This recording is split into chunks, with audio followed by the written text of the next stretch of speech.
जिंदगी में बदलाव ला करके रहेंगे। कांग्रेस पार्टी एक सोच है।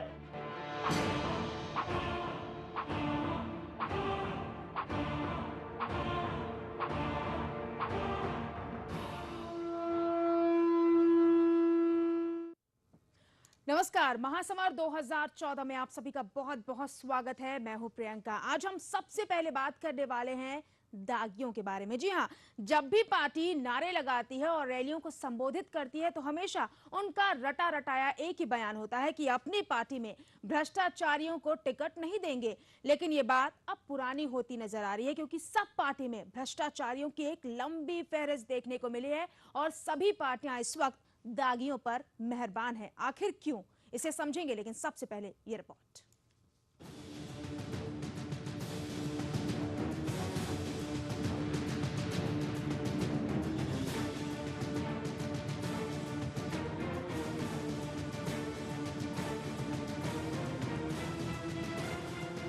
दो 2014 महासमर के ऐलान के साथ ही चुनावी रंगीनियों को बेचने का काम बदस्तूर जारी है। दलों की दुकानें सज चुकी है। अपना अपना ब्रांड, अपना अपना मार्केटिंग का तरीका। सपनों की लड़ियों से वादों की झड़ियों तक सब कुछ दनादन बेचे जा रहे हैं। इन सब के बीच एक कॉमन वस्तु भी है जो सभी दलों के पास उपलब्ध है, और वो है बदलाव। इसी बदलाव की बयार पर सवार बीजेपी सत्ता में बदलाव के लिए बेचैन है, तो दूसरी तरफ इसी बदलाव की आशंका से सत्ता की कुर्सी पर कुंडली मार बैठी कांग्रेस के तारनहार अब आम लोगों के बीच पहुंच उनकी बेचैनी को समझने के लिए बेचैन है। इन तमाम बदलावों के बीच अगर कुछ नहीं बदला है तो वो है राजनीति की नीति और राजनेताओं की नीयत। अब जरा इन आंकड़ों पर गौर फरमाइए। लोकसभा चुनाव के लिए बीजेपी की तरफ से घोषित उम्मीदवारों में से 23 के खिलाफ आपराधिक और 14 के खिलाफ गंभीर आपराधिक मामले चल रहे हैं। इसी तरह कांग्रेस के 33 उम्मीदवारों के खिलाफ आपराधिक और 10 के खिलाफ गंभीर आपराधिक मामले चल रहे हैं। मतलब 30% ऐसे लोगों को टिकट मिल चुका है जिनके खिलाफ कोई न कोई आपराधिक मामला चल रहा है। राजनीति की बदहाली पर सुप्रीम कोर्ट पहले ही कह चुका है कि दागी नहीं चलेगा। सुप्रीम कोर्ट के फैसले के बाद ये तो तय है कि यदि ये दागी उम्मीदवार जीत भी जाए तो संसद में लंबे समय तक नहीं टिक पाएंगे।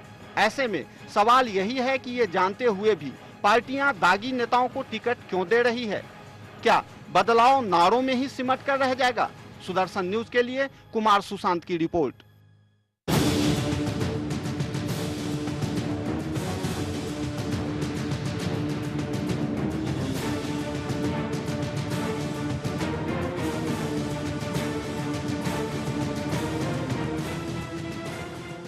तो आपने इस रिपोर्ट को देखकर ये समझ लिया है कि किस तरह से पार्टियां दागियों पर मेहरबान है। ये कोई नई बात नहीं है, ऐसी तस्वीरें हर पार्टी में देखने को मिलती है और अक्सर देखा जाता है कि बाहुबलियों का पार्टी में वर्चस्व देखने को मिलता है। पार्टी का नारा जरूर ये होता है कि भ्रष्टाचारियों को टिकट नहीं दिया जाएगा, क्योंकि बदलाव अगर लाना है तो भ्रष्टाचार को दूर करना चाहिए, भ्रष्टाचारियों को दूर रखना है। लेकिन उसके बावजूद भी पार्टी दागियों को टिकट देती है, भ्रष्टाचारियों को पार्टी में शामिल करती है। क्या इससे बदलाव होगा? क्या इससे जनता की सुध देखी जाएगी? क्या इससे जनता का भला होगा? ये तमाम ऐसे सवाल हैं। उन सवालों का जवाब देने के लिए इस वक्त हमारे साथ स्टूडियो में मौजूद है राजनीतिक विश्लेषक हैं जे.आर. शरण जी। सबसे पहले शरण साहब, आपका बहुत बहुत स्वागत है। और फोन लाइन पर हमारे साथ जुड़ चुकी हैं बीजेपी की नेता दीपिका शर्मा जी। दीपिका जी, आपका भी स्वागत है। सबसे पहले आपसे ही सवाल ले लेती हूँ। आखिर पार्टी बार बार ये बात करती है कि भ्रष्टाचारियों को टिकट नहीं दिया जाएगा, लेकिन उसके बावजूद भी सभी पार्टियां मेहरबान है, क्यों? देखिए प्रियंका जी, इस बात के दो पहलू हैं। एक तो सबसे पहले है कि हाल में ही कुछ सुप्रीम कोर्ट की ऐसी जजमेंट्स आई हैं जहां पे राजनीति का जो क्रिमिनलाइजेशन है वो कम करने की कोशिश की गई है। दूसरी बात ये होती है कि जब तक प्रॉपर इलेक्टोरल रिफॉर्म्स नहीं होंगे, जब तक कि ब्लैक मनी जो पॉलिटिक्स में है, काला पैसा जो पॉलिटिक्स में है, क्योंकि काला पैसा इलेक्शंस के लिए, कैंपेनिंग के लिए हर पार्टी, हर कैंडिडेट को चाहिए होता है। जब तक इलेक्शन कमीशन इस सत्य को नहीं जानेगी, गवर्नमेंट ऑफ इंडिया इस सत्य को नहीं जानेगी और एक रियलिस्टिक पैरामीटर नहीं बनाएगी इलेक्टोरल स्पेंडिंग का और पार्टीज में ट्रांसपेरेंसी का, तब तक हमको या किसी भी पॉलिटिकल को दागियों पे या क्रिमिनल नेताओं पे डिपेंडेंट रहना पड़ेगा। क्योंकि इनकी सबसे बड़ी खूबी ये होती है बाहुबलियों की कि इनके पास पैसे की और मसल पावर होती है। तो यहाँ पे बहुत दुर्भाग्यपूर्ण है। और मैं समझती हूँ कि जनता, प्रियंका, एक पहलू और है कि जनता बहुत समझदार हो गई है जी। कहीं ना कहीं जनता को ये पहल उठानी पड़ेगी कि अगर पार्टी ने किसी इलेक्टोरल कंपल्शन के द्वारा, चाहे उसकी विनेबिलिटी हो या कोई और उसका फैक्टर हो, नहीं दीपिका जी, आप कुछ बातों को, कुछ दलीलें प्रेजेंट कर रही हैं कि कुछ चीजें होती हैं इस वजह से दागियों पर मेहरबानियां की जाती हैं, लेकिन सवाल ये खड़ा होता है अगर पार्टियां, चाहे आपकी पार्टी हो या फिर कोई भी पार्टी हो, सब बदलाव की बात करें, क्या बदलाव इससे होगा? भ्रष्टाचार को हम खत्म कैसे करेंगे अगर हम भ्रष्टाचारियों को ही पार्टी में जगह दे रहे हैं? तो देखिए प्रियंका जी, हमारी पार्टी भाजपा की तरफ से तो प्रॉपर ये मुहिम है कि कोई भी गलत इंसान को टिकट न दी जाए जी। कल एक इंस्टेंस ऐसा हुआ जहाँ पे प्रमोद, चलिए आपके सवालों का जवाब, इस वक्त हमारे साथ जिया शरण जी भी हैं। जिया शरण जी, आप क्या कहना चाहेंगे? दीपिका जी अपनी दलीलें प्रेजेंट कर रही हैं। देखिए, दोनों नेशनल पार्टियों के कथनी और करनी में बहुत फर्क है। एक बहुत पुराना कहावत है कि जब गरीब के थाली में पुलाव आ जाए तो समझ लो कि शहर में चुनाव आ गया है। वही हाल इन लोगों का है, कहते कुछ है करते कुछ हैं। अगर इतने ही पार्टी में डिफरेंस है और अगर इतने ही ये नेशनल पार्टी और इतने ही इनकी आंधी है, तो ये 40 विधायक ऐसे लोगों को इन्होंने टिकट दिया है जो दागी हैं, और केवल दागी नहीं है, जो मर्डरर हैं, जो रेपिस्ट हैं, जो किडनैपर हैं, ऐसे लोगों को टिकट दिया गया है। क्या कहेंगे दीपिका जी? ऐसे लोगों को क्यों टिकट देती है? शरण साहब, आप ये गलत कह रहे हैं कि भाजपा ने ऐसे लोगों को टिकट दिया है जो कि खूनी है और बलात्कारी है और उनका बहुत हैवी क्रिमिनल रिकॉर्ड है। आप मेरे को एक नाम बताइए जहां भाजपा ने ऐसा टिकट दी चुकी हो। 14 ऐसे कैंडिडेट हैं जिन पे संगीन आरोप हैं।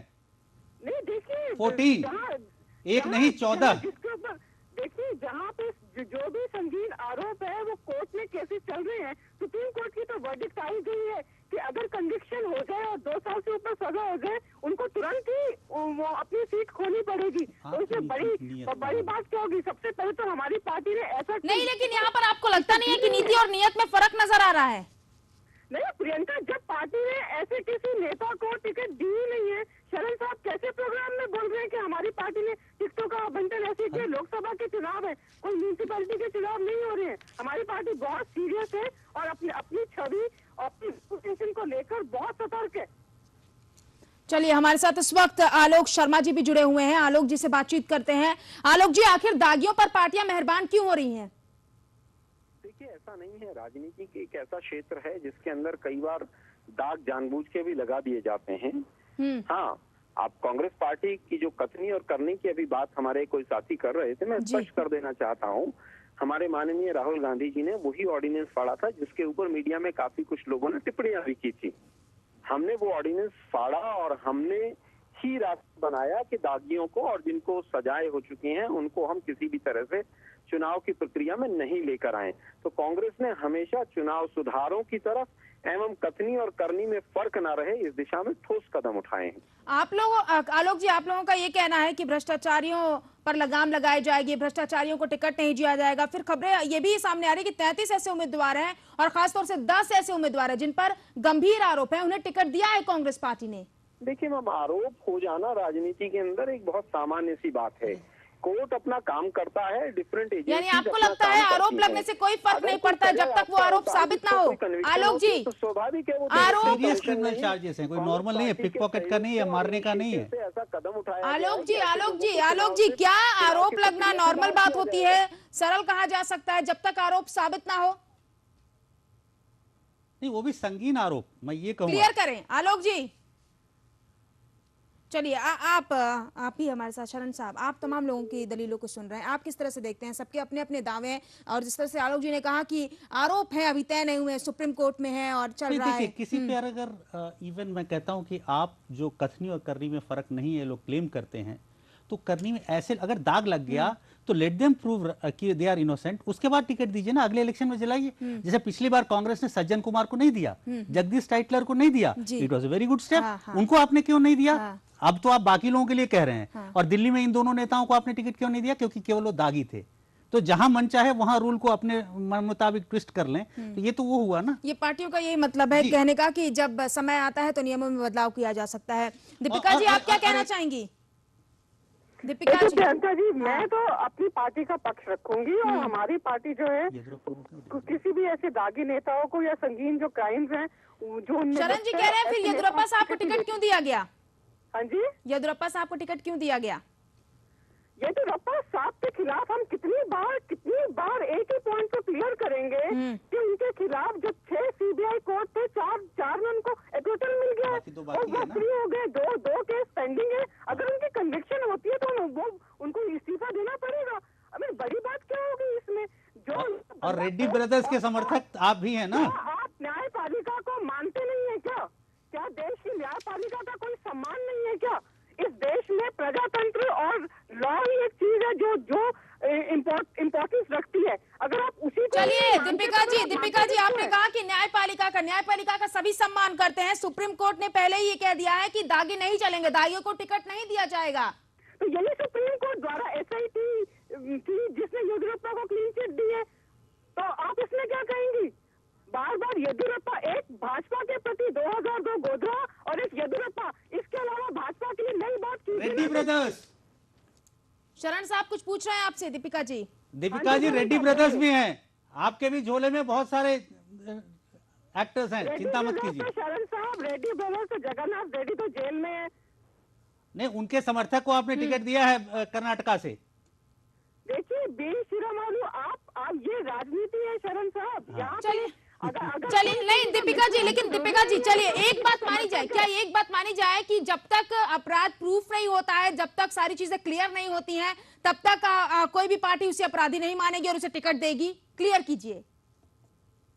क्या बोल रहे हैं? जब तक किसी नेता के ऊपर, किसी प्रत्याशी के ऊपर अपराध के चार्जेस चल रहे हैं, लेकिन अगर प्रूफ नहीं हुए हैं, उसमें अभी क्लियर नहीं किया गया है, और जब तक वो पाक साफ नहीं होता है, अभी केस चल रहा है, पेंडिंग पड़ा हुआ है, तब पार्टी उसे टिकट देगी, क्योंकि पार्टी का ये कहना है कि अभी कोई चीज प्रूफ नहीं हुई है। देखिए बहुत सारे केसेस तो राजनीतिक साजिश होते हैं, पॉलिटिकली इंस्पायर्ड होते हैं। आप कहाँ देखेंगे कि किस विपक्ष के नेता ने आपके खिलाफ केस नहीं किया है? तो जब तक कोर्ट के द्वारा क्लीन चिट नहीं मिलती। रेड्डी ब्रदर्स के खिलाफ केस तब हुआ जब सरकार आपकी थी। येदियुरप्पा जी के खिलाफ केस तब हुआ जब सरकार आपकी थी। उसमें किसी विपक्ष का कोई रोल नहीं है। ये तो शरण साहब प्रशंसा का नहीं, लेकिन दीपिका जी चलिए वो ठीक है दीपिका जी, लेकिन ये माना जाए कि इसे रोकना चाहिए, इसे कम करना चाहिए, दागियों को उतनी ज्यादा तवज्जो नहीं देनी चाहिए पार्टी में। क्या बोल रहे हैं? दागियों को उतनी ज्यादा तवज्जो नहीं देनी चाहिए पार्टी में, ये बात तो मानते हैं आप? इस पर विचार होना चाहिए। नहीं, बिल्कुल होना चाहिए। हम पूर्ण रूप से इसके समर्थक हैं। और कल जो राम मुतालिक का जो उदाहरण था, सेंट्रल लीडरशिप ने देश के आगे रख दिया है कि कोई भी ऐसा गलत इंसान या दागी इंसान हमारी पार्टी के साथ एसोसिएट नहीं होना चाहिए। चलिए दीपिका जी बने, आलोक जी भी हमारे साथ हैं। आलोक जी आवाज आ रही है आपको? जी। आपकी भी पार्टी में कोई कम फेरिस्त नहीं है, तमाम ऐसे नेता हैं जिन पर दाग लगे हुए, फिर भी पार्टी उन पर मेहरबानी जता रही है। देखिए दाग जिसको कह रहे हैं आप, अगर किसी के ऊपर केस है और वो अगर किसी तरह से कन्विक्ट, तो स्वाभाविक तौर पर वो इस लोकतांत्रिक प्रक्रिया से बाहर हो जाएगा। हाँ।